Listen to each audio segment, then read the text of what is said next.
솔직히 난 일본 정부가 난카이 대지진 주의보를 해제하면 안 된다고 생각했어. 지금 일본 사람들 지진에 대한 공포가 예전보다 훨씬 더 커졌거든. 계속해서 지진이 일어나니까 사람들이 불안해하는 건 당연한 거지. 그런데 이런 상황에서 주의보를 해제한다니 이해가 안 가. 여기 일본 기상청에서 일하는 직원들이 난카이 대지진 주의보 해제에 대해 이야기를 나누고 있는데요. 그때 갑자기 한 여성 직원의 핸드폰이 요란하게 울리기 시작합니다. 그 소리에 다들 순간 멈칫하더니 곧바로 모니터 쪽으로 눈길을 돌립니다. 모니터에는 긴급한 무언가가 떠오르고 직원들은 심각한 표정으로 상황을 주시하기 시작합니다. 그리고 이내 아무도 말을 하지 않고 숨죽인 채 화면을 바라보며 상황을 지켜보기만 하는데요. 도대체 어떤 상황이 이들의 말문을 막히게 만든 걸까요? 지금 사연 바로 시작합니다. 잠깐 영상 시청 전 좋아요 한 번씩 눌러주시면 감사하겠습니다. 안녕하세요. 저는 일본 기상청에서 근무하고 있는 사와다 마이라고 합니다. 어렸을 때 저는 할머니와 함께 살았습니다. 할머니는 제게 가장 소중한 분이셨어요. 부모님은 제가 어렸을 때 교통사고로 돌아가셨고 할머니가 저를 맡아서 키워주셨거든요. 할머니는 매일 저와 이야기를 나누고 맛있는 음식을 만들어주시며 언제나 제 곁을 지켜주셨죠. 그러나 어느 날 모든 것이 바뀌었습니다. 그날도 평소와 다름없는 하루였어요. 저는 학교에서 돌아와 할머니와 함께 저녁을 준비하고 있었습니다. 그런데 갑자기 집이 흔들리기 시작했어요. 처음엔 작은 흔들림이었지만 점점 강도가 강해졌습니다. TV에서는 긴급 재난 방송이 나오고 사람들에게 대피하라는 경고가 전해졌죠. 하지만 그 경고는 너무 늦었어요. 우리 동네에는 지진 경보가 제때 전달되지 않았고 우리는 지진이 시작된 후에야 그것을 알게 되었습니다. 집이 흔들리고 벽이 무너질 때 저는 가까스로 대피할 수 있었지만 할머니께서는 미처 피하지 못하셨어요. 그렇게 전 할머니를 잃었고 혼자 살아남았다는 죄책감이 오랫동안 저를 괴롭혔습니다. 제가 기상학을 선택한 이유도 바로 그날의 경험 때문입니다. 할머니를 지키지 못했던 제 자신을 용서할 수는 없지만 다른 사람들에게 같은 고통이 반복되지 않도록 돕고 싶었습니다. 그래서 기상학을 공부했고 결국 일본 기상청에서 일하게 되었습니다.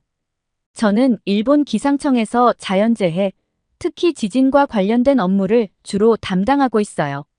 하루 일과가 꽤 바쁘고 긴장감이 높은 일도 많지만 이 일이 중요하다는 걸 알기에 늘 최선을 다하고 있습니다. 아침에 출근하면 먼저 하는 일은 지진 관측 데이터를 확인해요. 일본은 지진이 자주 발생하는 나라라서 전국에 걸쳐 설치된 지진 관측소에서 실시간으로 데이터를 받아보죠. 이 데이터들은 굉장히 중요해요. 지진의 규모, 진원지, 발생 시간 등을 신속하게 파악해야 하니까요.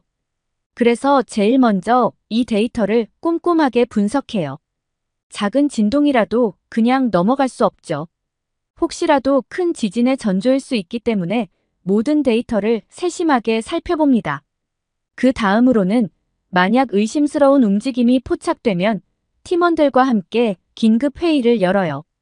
여기서는 데이터 분석 결과를 공유하고 지진의 발생 가능성을 평가합니다.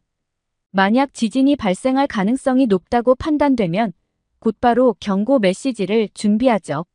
이때는 정말 초단위로 시간이 중요해요. 경고를 늦게 보내면 피해가 더 커질 수 있으니까요. 경고 메시지를 보내는 것만으로 끝나는 게 아니에요. 그 이후에는 지속적으로 상황을 모니터링해야 해요. 지진이 실제로 발생했는지, 발생했다면 피해 규모가 어느 정도인지, 추가적인 여진이 올 가능성은 없는지 등을 확인합니다.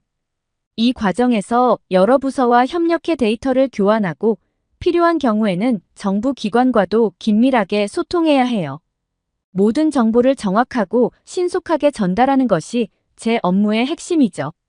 또한 지진이 발생하지 않는다고 해서 일이 끝나는 건 아니에요. 평소에는 예측 시스템을 개선하거나 과거 데이터를 분석해 앞으로의 지진 가능성을 예측하는 연구도 하고 있어요. 이를 통해 더 나은 경고 시스템을 구축하려고 노력하고 있죠. 새로운 기술이나 방법이 도입될 때마다 팀원들과 함께 연구하고 실전에 적용할 수 있도록 준비합니다. 이런 일들을 하면서 저는 늘 긴장감을 가지고 일해요. 할머니를 잃었던 그날의 기억이 저를 움직이게 하니까요. 제 일은 때로는 보이지 않을 수 있지만 국민들의 안전을 지키기 위해서 매우 중요한 역할을 한다고 믿고 있습니다. 그래서 매일매일 최선을 다하고 있죠. 하지만 최근에는 정말 긴장된 시간이 계속되고 있어서 여간 힘이 듭니다. 올해 들어 난카이 대지진의 전조 증상들이 뚜렷하게 나타나기 시작하면서 저와 기상청 동료들은 매일매일 촉각을 곤두세우며 일하고 있거든요. 사실 난카이 대지진에 대한 예측은 늘 어려운 일인데 최근 들어 더 구체적인 징후들이 관찰되면서 상황이 급박하게 돌아가기 시작했어요. 처음에 작은 규모의 지진들이 해안 지역에서 잇따라 발생했어요.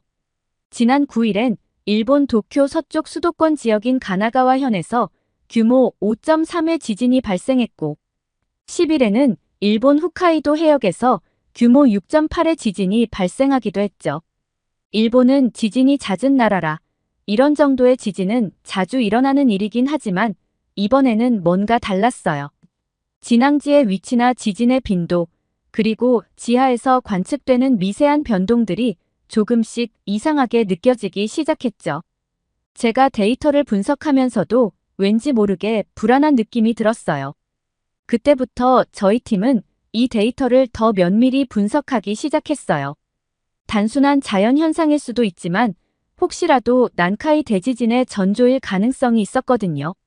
작은 단서라도 놓치지 않기 위해 매일 같은 시간에 모여 데이터를 검토하고 관련 전문가들과 함께 회의를 거듭했습니다. 지진을 완전히 막을 수는 없지만 최대한 미리 예측하고 대비한다면 2011년 동일본 대지진처럼 처참한 피해를 조금이라도 줄일 수 있을 것이라는 희망 때문이었어요. 저희는 그 당시의 끔찍한 기억을 생생히 기억하고 있습니다. 그런 일이 다시는 일어나지 않도록 이번에는 한 발 앞서 대비하고자 하는 마음이 간절했습니다. 하지만 난카이 대지진은 동일본 대지진보다 더 강한 에너지를 품고 있는 것으로 확인되었습니다. 지진 발생일을 정확히 예측할 수는 없지만 그 상황은 언제 지진이 발생하더라도 이상하지 않을 만큼의 에너지를 이미 축적하고 있는 것은 분명했습니다. 2011년 동일본 대지진이 규모 9.0이었는데 난카이 대지진은 그보다 더 강력한 지진일 것이라고 다들 예상하고 있거든요. 지진 그 자체로도 엄청난 공포지만 더 무서운 건 쓰나미예요. 시뮬레이션 결과를 보면 이번에 발생할 수 있는 쓰나미는 최대 34m까지 올라갈 수 있다고 결론 내렸어요. 이는 10층 건물보다 더 높은 파도예요. 살면서 이렇게 큰 파도를 본 적도 없는데 만약 이런 쓰나미가 일본 해안가에 몰아친다면 건물들이 무너지고 최악의 경우 32만 명이 넘는 사람들이 목숨을 잃을 수 있다고 예상하고 있어요. 게다가 피해를 복구하는 데만 220조 원 이상이 들 거라고 하는데 일본이 과연 이걸 극복할 수 있을지 일본 국민으로서 정말 걱정됩니다. 더욱 무서운 건 이런 대재앙이 일어날 가능성이 점점 높아지고 있다는 사실입니다. 난카이 대지진이 30년 이내에 일어날 확률이 70에서 80%에 달하거든요. 이런 정보들을 일본 국민들께 제공해야 할 때마다 너무나도 송구스럽기만 합니다. 하지만 이러한 비상 상황에서 우리 기상청 직원들은 깊은 고민 끝에 일본 역사상 처음으로 난카이 대지진 주의보를 발령해야 한다고 강력히 주장했습니다. 아무리 불확실성이 크더라도 이 정도의 에너지가 축적된 상황에서 경고를 보내지 않는다면 그 책임은 더 이상 회피할 수 없는 일이 될 것이라는 생각이 들었기 때문입니다. 사실 주의보를 발령하는 일은 굉장한 책임감이 따르는 일입니다. 경고가 지나치게 자주 나오면 사람들이 경고를 무시할 위험이 있고 그렇다고 경고를 늦추면 더 큰 피해가 발생할 수 있으니까요. 그래서 저희는 데이터 하나하나에 신중하게 접근하고 발령 시기를 조정하는 데에도 많은 고민을 했습니다. 주의보가 발령된 후에는 더 바빠졌어요. 저와 동료들은 국민들에게 정확한 정보를 전달하기 위해 계속해서 상황을 모니터링하고 정부와도 협력해 대책을 마련해야 했습니다. 동시에 이번 지진이 실제로 일어날 가능성이 어느 정도인지, 추가적인 여진이나 다른 지진이 발생할 위험은 없는지도 계속 연구해야 했죠. 상황이 심각해지면 바로 긴급 대응을 할 수 있도록 모든 준비를 갖춰놓는 것도 중요한 일이었어요. 저희 모두는 긴장 속에서 일했지만 그 누구도 겉으로는 티를 내지 않았어요. 평정을 유지해야 사람들이 저희를 믿고 따를 수 있으니까요. 다만 안에서는 모두가 불안했어요. 이번이 정말 큰 일이 될지도 모른다는 생각이 머릿속에서 떠나질 않았거든요. 대지진 주의보가 발령된 동안 지진은 일어나지 않았습니다. 다행이라고 해야 할까요? 불행히도 난카이 해구의 에너지는 지진 발생이 늦어질수록 그 에너지가 더 커지고 있습니다. 하지만 정부에서는 언제까지나 주의보 상태를 유지할 수 없다는 결론을 내렸고 결국 발령된 지 일주일 만에 주의보는 해제되어 버렸습니다. 그런데 저희 기상청 일부 고위 간부들은 이 결정에 대해 반대를 했어요. 주의보를 해제했다고 해서 지진 발생 가능성이 줄어든 것은 아니었기 때문이었죠. 난카이 대지진의 위협은 여전히 존재하고 있었고 언제든지 지진이 발생할 수 있는 상황은 그대로였습니다. 우리가 걱정했던 것은 주의보가 해제됨으로써 일부 국민들이 지진으로부터 안전해졌다고 착각할 가능성이 있다는 점이었습니다. 하지만 실상은 아무것도 달라지지 않았습니다. 지하에 축적된 에너지는 여전히 위험 수준에 있었고 주의보가 해제되었다고 해서 그 위험이 사라진 것은 아니었으니까요. 일본 기상청에서는 그 사실을 분명히 알고 있었고 그래서 저는 더 큰 불안감을 느꼈습니다. 그리고 저의 불안함이 현실로 드러나는 데는 채 며칠도 걸리지 않았습니다. 일본 각 지역에서 지진이 연이어 발생했기 때문입니다. 특히 지난 19일 도쿄 인근 이바라키현 히타치시에서 새벽에 일어난 지진은 정말 충격적이었어요. 규모 5.1의 지진이 발생했는데 진원의 깊이가 35km였거든요. 규모 5.1의 지진이라고 하면 꽤 강한 지진이에요. 제가 설명을 조금 더 쉽게 해드릴게요. 이 정도 규모의 지진이 발생하면 일단 땅이 꽤 뚜렷하게 흔들려요. 그냥 지나가는 흔들림이 아니라 사람들이 서 있거나 걸어 다니면서도 확실히 흔들림을 느낄 수 있는 정도예요.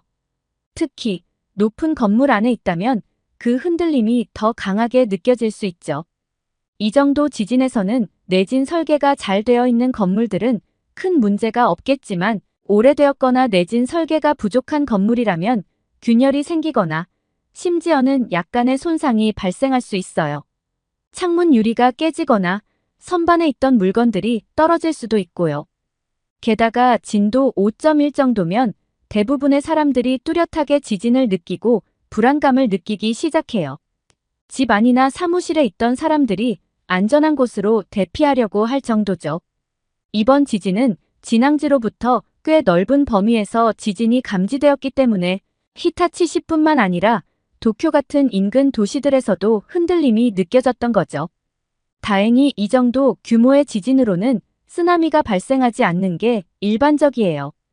해저에서 일어난 지진이라면 소규모의 해일이 생길 가능성은 있지만 큰 피해를 줄 정도는 아니거든요.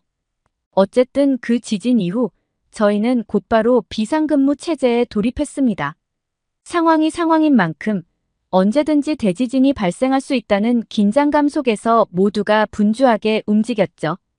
그런데 그때 상부로부터 이해할 수 없는 지시가 내려왔어요. 히타치시 지진 발생 이후 대지진과 관련된 정보 제공을 중단하라는 지시였습니다. 저는 이게 무슨 말인가 도무지 이해가 가지 않았습니다. 지금 일본 국민들이 대지진의 공포에 떨고 있는 상황에서 지진 관련 정보를 제공하지 말라니요. 말도 안 되는 지시였어요. 국민들이 가장 필요한 순간에 그들에게 가장 중요한 정보를 차단하라는 것처럼 들렸거든요. 지진이 언제든 발생할 수 있는 이 시점에서 국민들도 당연히 그 위험을 알고 준비해야 하는데 왜 그런 결정을 내렸는지 정말 이해할 수 없었습니다. 하지만 일개 직원인 제가 무슨 힘이 있겠어요. 결국 상부의 지시대로 지진 관련 정보 제공은 차치하고 대신 일본으로 북상하고 있는 태풍에 예의주시하기 시작했습니다. 지진에 대한 공포도 모자라서 이제 태풍 안필이 다가오고 있었죠. 태풍 안필은 정말 강력한 태풍이었어요. 사람과 바위가 날아갈 정도의 위력이니 얼마나 강력했는지 체감이 되시나요? 그 위력은 상상 이상이었어요. 태풍 안필이 일본을 강타했을 때 간토와 도카이 지역에는 시간당 200에서 300mm의 폭우가 집중적으로 쏟아졌습니다. 이로 인해 항공편도 무더기로 결항되었고 육상 교통도 마찬가지로 큰 혼란을 겪었죠. 특히 도쿄와 나고야를 잇는 신칸센 열차 운행이 중단되면서 많은 사람들이 발이 묶였고 일상생활에 큰 차질이 생겼습니다.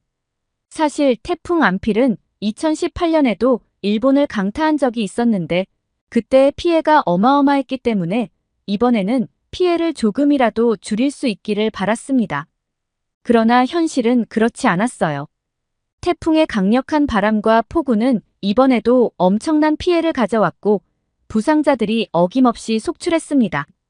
간토 지역의 많은 주민들이 피난처를 찾아 대피해야 했고 도로가 침수되어 차량들이 움직이지 못하는 상황이 발생했습니다. 여러 지역에서 전력 공급이 끊겨 주민들이 불편을 겪게 되었죠. 연이은 일본의 악재에 일본 시민들도 피폐해져 갔고 한편으로는 화풀이 대상을 찾고 있는 것도 같았어요. 일본 기상청은 무능하다며 국민들로부터 엄청난 비난을 받기 시작했거든요. 이렇게나 큰 피해가 났는데 정부는 대체 뭘 하고 있냐면서 수십 통의 민원 전화가 빗발쳤고 사람들은 지진과 태풍 같은 자연재해에 대한 경고와 대응이 부족했다며 기상청과 정부에 대해 쓴소리를 거침없이 내뱉었어요. 게다가 최근에는 기시다 총리가 총리직에서 물러나기로 결정하면서 일본을 버려두고 도망치는 것 아니냐는 말까지 나오고 있습니다. 이 때문에 일본 내 분위기는 더더욱 뒤숭숭해졌어요. 정치적 혼란과 자연재해의 위협이 겹치면서 국민들의 불안감이 극에 달하고 있는 것 같습니다.